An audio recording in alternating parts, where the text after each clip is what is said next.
Hello, আসসালামু আলাইকুম। সবাই কেমন আছেন? আশা করি সবাই ভালো আছেন। সবাইকে আবারও শুভেচ্ছা জানাচ্ছি আমার নতুন আরেকটি ব্লগে। আজকে আমরা যাব খুলনা প্রকৌশল ও প্রযুক্তি বিশ্ববিদ্যালয়, বাংলাদেশের অন্যতম একটি সরকারি প্রকৌশল বিশ্ববিদ্যালয়। বাংলাদেশের যে কোনো স্থান থেকেই খুবই সহজে আপনারা খুলনা প্রকৌশল ও প্রযুক্তি বিশ্ববিদ্যালয় চলে আসতে পারেন। আমরা আজকে যাব ঢাকা থেকে, তাই আমরা খুলনাগামী একটি বাসে চলে আসি। এছাড়া আপনারা ট্রেনেও খুলনায় চলে আসতে পারেন। আর এখনও যারা আমার চ্যানেলটি সাবস্ক্রাইব করেননি তারা অবশ্যই আমার চ্যানেলটি সাবস্ক্রাইব করে দেবেন। তাহলে চলুন শুরু করা যাক আমাদের আজকের ব্লগ, খুলনা প্রকৌশল ও প্রযুক্তি বিশ্ববিদ্যালয়। বাসে করে এসে ঠিক এই জায়গাটিতে আমরা নেমে যাই। এই জায়গাটির নাম হচ্ছে নতুন রাস্তা। এই নতুন রাস্তা থেকেই আপনারা সিএনজি যুগে বা যে কোনো অটোরিকশায় খুব সহজেই কুয়েটে চলে যেতে পারবেন। কুয়েট ক্যাম্পাসটি খুলনা সিটির 0 পয়েন্ট থেকে 8 কিলোমিটার দূরে অবস্থিত এবং ক্যাম্পাস থেকে শহরের যোগাযোগ ব্যবস্থা খুবই ভালো।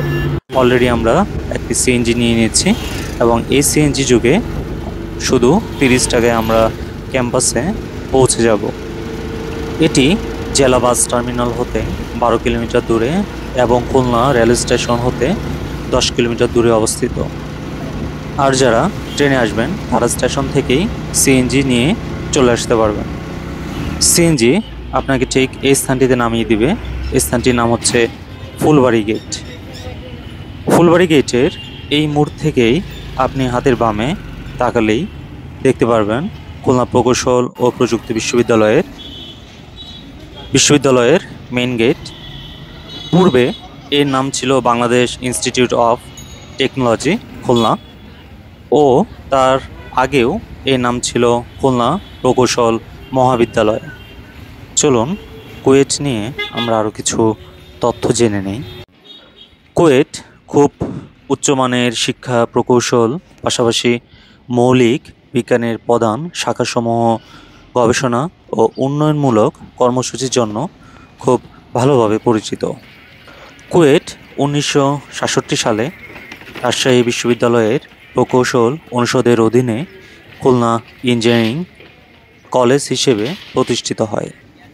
আমরা ইতিমধ্যে কুয়েটের মেইন গেটের কাছাকাছি চলে আসছি। গেটের স্ট্রাকচারটি খুবই সুন্দর। গেট দিয়ে আমরা ভেতরে প্রবেশ করলাম। গেটের সামনেই খুব সুন্দর একটি দৃশ্য চোখে পড়ে, যেখানে লেখা আছে কুয়েট। ভেতরে প্রবেশ করেই যেটি সর্বপ্রথম আমার কাছে মনে হলো, ক্যাম্পাসটি খুবই গোছানো এবং খুবই পরিষ্কার পরিচ্ছন্ন। কিছুটা সামনে এগোলেই হাতের ডান পাশে খুবই সুন্দর একটি শহীদ মিনার। কুয়েট 2003 সালে বিআইটি থেকে বিশ্ববিদ্যালয়ে উন্নীত হয় এবং ব্যাপকভাবে শিক্ষা কার্যক্রম শুরু করে। দূর থেকে শহীদ মিনারের দৃশ্যটা খুবই সুন্দর লাগছিল এবং শহীদ মিনারের চারপাশের এরিয়াটি আমার কাছে খুবই ভালো লেগেছে। বিশ্ববিদ্যালয়ে পরিণত হওয়ার পরে বিশ্ববিদ্যালয়টি বিভিন্ন ধরনের ডিপার্টমেন্ট স্টার্ট করে এবং সেখানে স্নাতক এবং স্নাতকোত্তর ডিগ্রি চালু করে। শহীদ মিনারের কিছুটা সামনেই একটি বিশাল বড় মাঠ চোখে পড়ে, খুবই সুন্দর।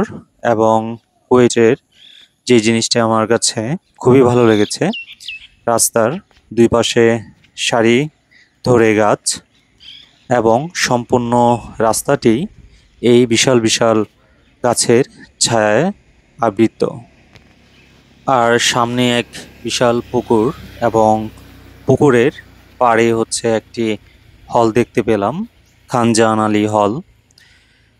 অত্যন্ত সুন্দর একটি পরিবেশ, খুবই মনোরম পরিবেশ। পুকুরের সৌন্দর্য, তার পাশে এই সারিবদ্ধ গাছ সত্যি অসাধারণ। সামনে তাকালেই বেশ কিছু ভবন দেখা যাচ্ছে। চলুন দেখার চেষ্টা করি এই ভবনগুলোর পরিচিতি। কুয়েটে আমি যতটুকু জানতে পেরেছি 4টি অনুষদের অধীনে মোট 20টি বিভাগ রয়েছে। এর মাঝে 16টি বিভাগ থেকে স্নাতক ডিগ্রি প্রদান করা হয়। আমার সামনে ভবনের ডান পাশে অডিটোরিয়াম আর বাম পাশে স্টুডেন্ট ওয়েলফেয়ার সেন্টার। ভবন দুটি খুবই সুন্দর। বিশ্ববিদ্যালয়ে স্টুডেন্টদের জন্য এই ধরনের সেন্টারগুলো খুবই গুরুত্বপূর্ণ। সামনে এগিয়ে যাচ্ছি। খুবই সুন্দর ক্যাম্পাস। হাতের ডানে একটি স্তম্ভ দেখতে পাচ্ছি। এটি নাম হচ্ছে দুর্বার বাংলা। পাশে একটি সাইনবোর্ডে লেখা আছে দুর্বার বাংলা আমাদের অহংকার।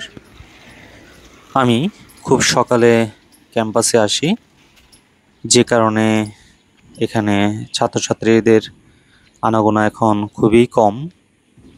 ভেতরে প্রবেশ করার পরে যতই সময় যাচ্ছে ছাত্রছাত্রীদের আনাগোনা কিছুটা দেখা যাচ্ছে। সামনে আরেকটি হল, শহীদ স্মৃতি হল, হাতের বাম পাশে মেনলি ছাত্রদের এবং ছাত্রীদের হলগুলো অবস্থিত। আর হাতের ডান পাশে একাডেমিক ভবন, লাইব্রেরি, অন্যান্য ইনস্টিটিউটগুলো অবস্থিত। কিছু দূর সামনে এগিয়ে দেখতে পেলাম একটি মসজিদ। তার ডান পাশেই আবার একাডেমিক ভবনগুলো। কুয়েটের বেশ কিছু হলের নাম আপনাদেরকে জানিয়ে রাখি। ফজলুল হক হল, খানজাহান আলী হল, ডক্টর এম এ রশিদ হল, লালন শাহ হল, রোকেয়া হল, অমর 21 হল, শহীদ স্মৃতি হল। হাতের বাম পাশে এখন একাডেমিক ভবনগুলো: energy science department, electrical and electronics department, biomedical engineering, computer science and engineering. অনেক চাহিদা সম্পন্ন সাবজেক্টগুলোই কুয়েটে চালু আছে। এছাড়া এখানে গবেষণার জন্য 3টি ইনস্টিটিউটও আছে, যেমন তথ্য ও যোগাযোগ প্রযুক্তি ইনস্টিটিউট, দুর্যোগ ব্যবস্থাপনা ইনস্টিটিউট এবং পরিবেশ ও বিদ্যুৎ প্রযুক্তি ইনস্টিটিউট। এই ইনস্টিটিউটগুলোতে মাস্টার্স ও পিএইচডি এবং পেশাগত ডিপ্লোমা ডিগ্রি প্রদান করা হয়। এছাড়াও বিভিন্ন ধরনের ট্রেনিং এই ইনস্টিটিউটগুলোর মাধ্যমে দেওয়া হয়। দেখতে দেখতে অনেকটা সময় কুয়েটে চলে গেছে। কখন সময় চলে গেছে বুঝতেই পারিনি। এই অল্প সময়ের ভেতরে আসলে ঘোরাটা খুবই মুশকিল। আপনারা যারা কুয়েটে ঘুরতে আসবেন তারা অবশ্যই হাতে সময় নিয়ে কুয়েটে ঘুরতে আসবেন, কারণ এই অল্প সময়ের ভেতরে প্রায় 117 একর ক্যাম্পাস ঘোরাটা খুবই কষ্টকর।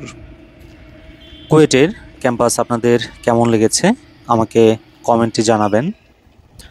আর যারা এখনও আমার চ্যানেলটি সাবস্ক্রাইব করেননি তারা অবশ্যই চ্যানেলটি সাবস্ক্রাইব করে দিবেন এবং ভিডিওটি লাইক এবং শেয়ার দিয়ে অন্যদেরকেও দেখার সুযোগ করে দিবেন। আপনারা সবাই ভালো থাকবেন, সুস্থ থাকবেন। কথা হবে অন্য কোনো ট্রাভেল ব্লগে ইনশাল্লাহ। আল্লাহ হাফেজ।